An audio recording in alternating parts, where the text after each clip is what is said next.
এই শীতের সময় বাজারে এত পরিমাণে আমলকি উঠেছে, তাই ইচ্ছে হলো আমলকির টক ঝাল মিষ্টি আচার করে তোমাদেরকে দেখাই।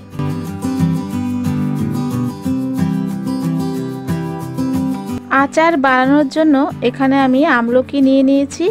আমলকিগুলো ভালো করে ধুয়ে পরিষ্কার করে নিয়েছি। এবার সেদ্ধ করে নেব এটাকে।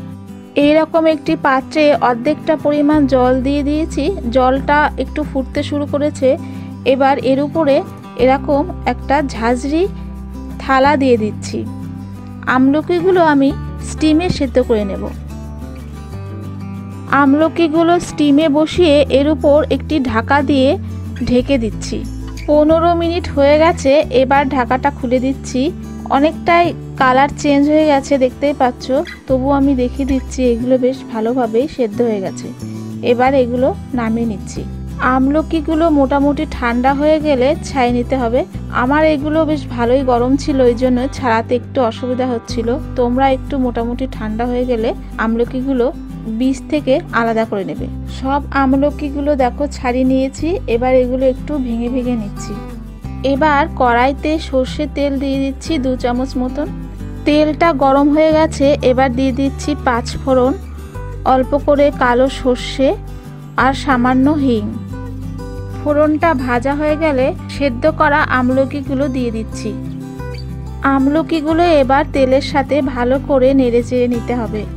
এবার একে একে গুঁড়ো মশলাগুলো এখানে অ্যাড করে দেব। তার জন্য প্রথমে দিয়ে দিচ্ছি 1 চামচ নুন, বিট নুন 1/2 চামচ, টেস্ট অনুযায়ী লঙ্কার গুঁড়ো, হলুদ গুঁড়ো আর 1/2 চামচ আমচুর পাউডার।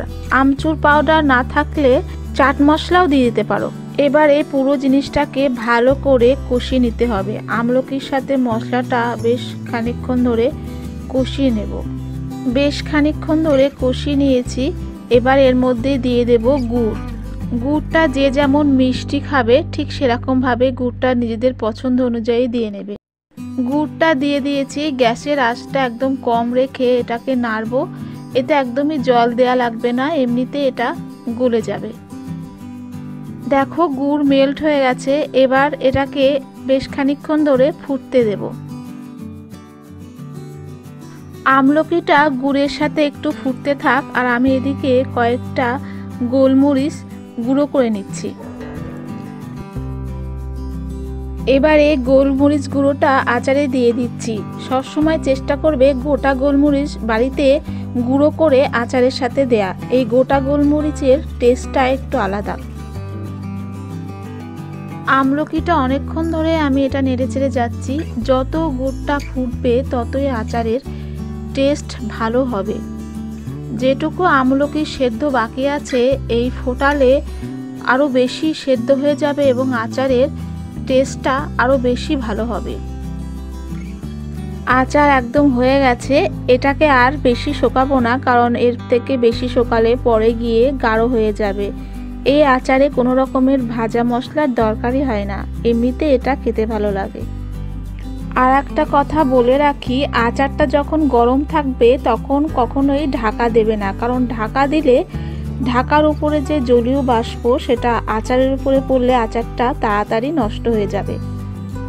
আচারটা ঠান্ডা হয়ে গেলে পরিষ্কার কাচের বয়ামে ভরে রাখবো।